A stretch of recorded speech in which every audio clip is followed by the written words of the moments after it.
Department of Computer Science, Manipur University.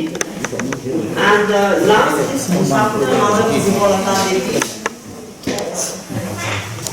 Assistant Professor DMCTA Impan. All the urban backward presenters, please come inside the conference room and sit properly. And I hand over to the moderator for this session. Thank you. Of Naorem Birahari College, respected paper presenters and respected teaching and non-teaching staff of this college. I welcome all of you to this second day of International Hybrid Conference on Human Rights. Today is the last day. We have just one technical session. In this technical session has already disclosed there will be 11 paper presenters, and I would like to request all the paper presenters to complete their presentation within say 12 minutes. That will be followed by say 2 to 3 minutes of interaction. And now let me request the first paper presenter, Dr. M. Suresh Kumar, to present his paper. It is about political communication and election campaign, Manipur State Assembly election 2022. Please. The winner is Jyoti Rajpathar, Head Department of Political Science, Bodoland University, Assam, and the principals of these universities, and coordinator Oza Windro, and respected all presenters of today's seminar, conferences. Actually, this hybrid international conference, I thought the Department of Center for Human Rights from Manipur University. This hybrid international conference on emerging issues on rights and equality in various aspects. This is somehow very much suitable with this time of the observations of international human rights across the globe. And actually, you see, I will give some brief topics, brief ideas regarding the human rights, how this relates with mine. To these elections, you will get about the fact of the human rights protection. Okay, thank you, sir. Thank you, Dr. Suresh Kumar, for your nice presentation. And he has explained about the role of Manipur. Respected Chairperson and the delegates present here. I am very delighted to be among all the delegates out here. So this conference is about human rights, my topic, and I belong to the English department of this college. My paper is very much related to human rights. The topic of my paper is sense of alienation and desolation in Arunchosis, the apprentice. First of all, I would like to highlight about the existing, about the English novel in India. In introduction, the existing. Because today we are discuss about the relations of rights and equality. With your topic, you just highlight one point, first area of your research paper, in connections with the rights and equality, is not it? Yeah. I think yours is a case study, but I think I'm just giving you the good remarks to you there. What is the thrust area? You give just contesting the elections. There is still a lot of work that requires to be done in the male-dominated state of Manipur. The acceptance of women, particularly in the tribal areas as political candidates, is nowadays emerging, and the tribal areas are involving themselves in politics, and they are actively participating in the political activities nowadays. And being a women candidate is hard work and is not an easy task in our state. Women candidates, most of them, they lack financial resources, and there is also the custom of women being unwelcome. They are the highest decision-making body, and the field of politics is. okay, sir. Thank you. I have a comment about the performance of women in election. In India, women's performance is like a BB Betty electoral system, like that. There are so many, in every party, there is a woman wings of that party itself. And they have lots of work, doing lots of work, doing as a nominee of the candidate. But they could not be a candidate because women have, it is a patriarchal society, and women have their own problems, Human rights, Naorem College, and my topic is globalization and sovereignty, a new perspective. So this is not directly related with human rights, but it's just part of, it's included in the slide. Okay, my paper here deals with some kind of comparative studies about the impact of globalization on state sovereignty. So before I start, let me just emphasize on what globalization is. So globalization is associated with the development of communication networks, growth of economy, culture, investment, integration among peoples, communities, and government worldwide. And this globalization is not a recent phenomenon.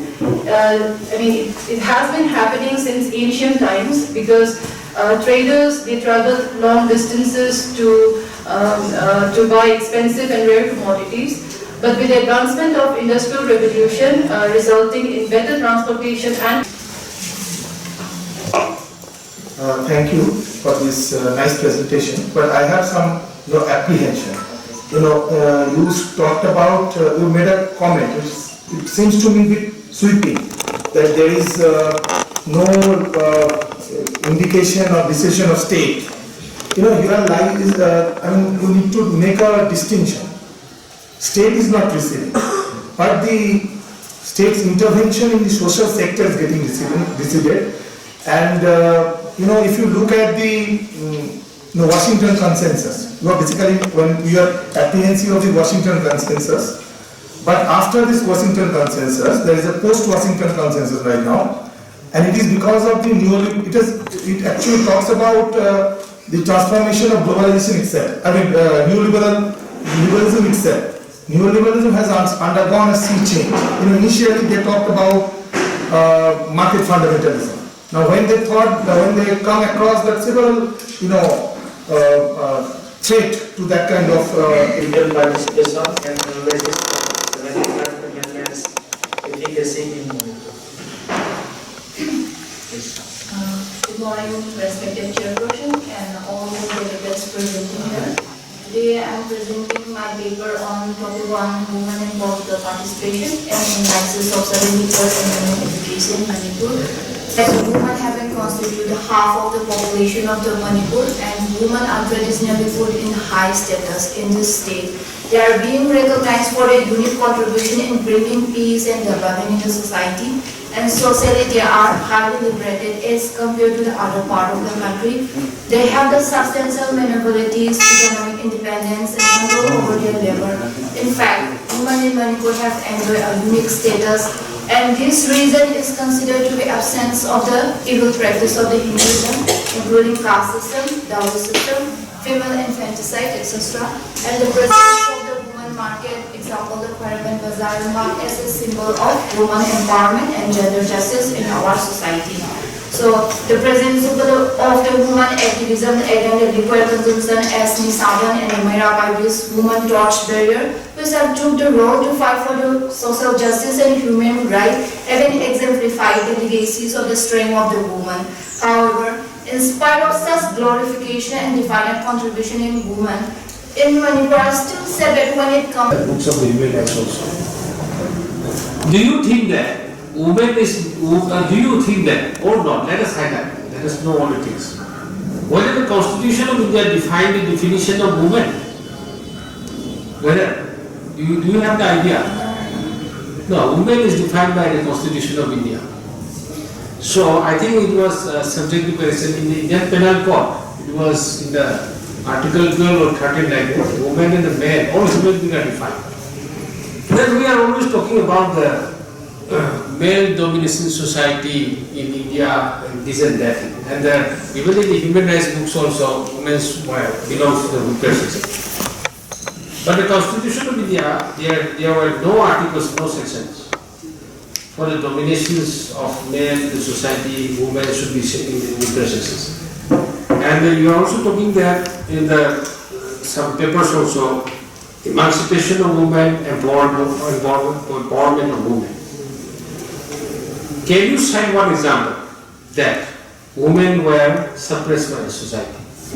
Sir, we can highlight it. Officially. Okay, officially.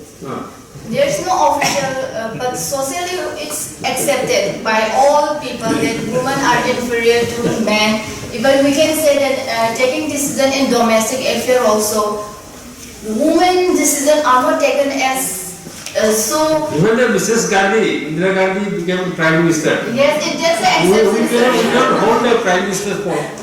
Yes. I think there is no section in the penal code, in the CRPC also. Yes. Women were suppressed by the men.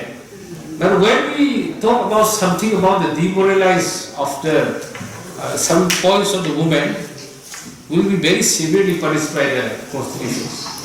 We have no guts to say anything. But there is a Actually, constitution prepared by male-dominated constitution. Indian constitution. How we find what life is. Sir, I have a comment to make. okay. Let us discuss. So even though the constitution was being made by the male-dominated constituent assembly, but there were many provisions that were being discussed in the constituent assembly debates, which actually provided certain rights to the women. And Article 15+3 of the Constitution of India specifically provides this power to the Parliament, that it can make laws to empower women, and those women favoring laws will not be treated as violating the Constitution of India. So there are provisions that gives power to the Parliament to make women friendly laws. So this itself is a recognition that women have not been treated equally. That is why we needed this provision. I would also like to add something. Yes. You see, the Constitution itself recognizes that women, they are vulnerable sections in our society. That is why special treatment, this has been recognized by our Indian Constitution. The special treatment, the right to reservation policies, all these are given to women just to bring equality in our society, and this has already been given by the Constitution. That is why there is the right to equality, and it is just to bring this right to equality that women are given special status in our society. With the kind permission of the chair, we approach the issue of women from basically an essentialist perspective. We take that women are subjugated, women are secondary, and we start from that only. And that creates some sort of a problem. For understanding women issue, you need to bring the male issue as well. And that is perhaps the reason why nowadays, the third wave of feminists, they are talking about male perspective, with that of the women perspective. That is number one. And number two, that whenever we discuss, you have already discussed that several types of subjugation, several types of discrimination, and you are talking about in your suggestion that we need to empower them economically, politically, socially. Now, there is a mental block among the policy makers. There is hardly any coordination among these many and varied approaches to empower women. And for that, I think this very approach to women empowerment, here we have to have a intersectional perspective. Now, intersectionality, it actually talks about the multiple vulnerability of women. There are several social vectors, women is associated with, women can be of ethnic women, that can be of upper caste women, lower caste women, religious women. So the vulnerability of women gets increased when it intersects with multiple vectors of society. So whenever we talk about women, just making a single truncated suggestion, you will empower them economically, that doesn't make any sense until unless you keep this in a holistic perspective. So that's it. Thank you. Thank you. It was really nice to have more and more interactions. And personally, I feel that men and women are not treated equally because of the fact that with laws we have the right to property, and in reality you ask yourself, whom inside the room have the right to property? Here I mean is bamboo, or some people they call it the green bone. So the first part of my paper will mainly deal with the cultural aspect, and the second part of my paper will deal with how bamboo is going to become a trendy and a sustainable alternative to toxic plastic and construction materials, etc., to become the tradition of the future. How, because bamboo is the tradition of the past, and now how is it going to become tradition of the future? So let me start my paper. Bamboo is a tall plant in the grass family found perennially in the tropical and subtropical areas of the globe. It has notable economic and cultural significance in India. Some of the names of the different species found in Manipur are Sanaibi, that is Bambusa nutans, that is a scientific name, Kokwa, Bambusa missoremenia. The recent 2022 Manipur Legislative Assembly elections, my focus is on the Salford constituency, which is my own. So the election spans from 28th February to 5th March of 2022, and my constituency election was on the 28th February, and therefore I had conducted a simultaneous survey that day, and my survey was on how these elderly people have been participating in that elections.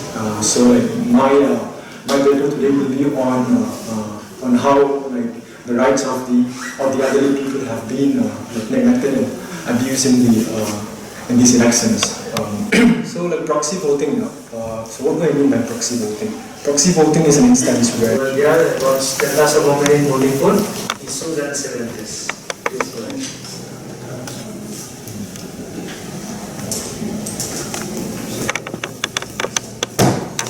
Good afternoon, everyone. Respected chairperson and reporter, and all my delegates present here. My name is Devi, and my today's topic is status of women in Manipur, issues and challenges. Across the globe, many women and girls face discrimination on the basis of sex and gender. Women and girls make up half the world populations, yet far often their voices, experience and contributions are overlooked and undervalued. Regarding socio-economic status of women in Manipur, the Manipuri society is a patrilineal as well as a patriarchal.